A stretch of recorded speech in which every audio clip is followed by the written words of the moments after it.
Кыргызстандын айыл жеринде жашаган биздин жарандар боюнча, мына дыйкандар боюнча.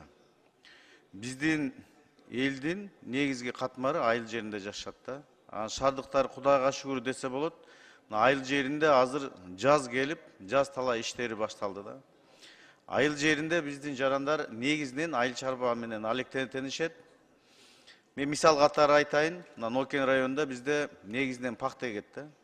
Пахтаны эгип бүтпөй атып, ушу биринчи эле ушу чигитин, үрөөнүн бирөөдөн колунда бар адамдан карыз калат. Ал адам жон бербейт да.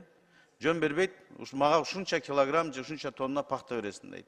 Пахтасы бышканга чейин уже жанагы дыйканыбыз карызга батып, ал ошо карызын актайбы, бир гана Кудай билет. Ошол себептен мына биздин банктар аркылуу биз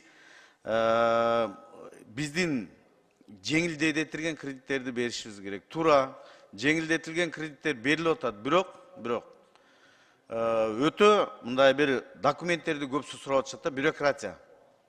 Байкуш дыйкандарыбыз азыр кредит алам деп, азыр мына талаада иштебей, справка, бирдемке документтерин издеп эле ушу бир ай, бир жарым айы ушул банк менен башка бир мамлекеттик ишканалардын ортосунда чуркап жүрүшөт да.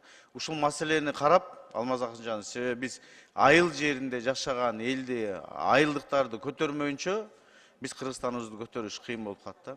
Анан дыйкандарга чын деле бар, Алмаз Акынжанович, урматтуу төрага, ушу протокольный поручение берсек, ушу биздин банктар, РСК банк, Айыл банк, мына дагы бир-эки банкты айтып атабыз, мамлекетке өткөзөбүз деп, ушулар мындай бир жеңилдетилген кредит берүүнү калкка берин, дыйкандарга, ушунун процедураларын жеңилдетип берсек.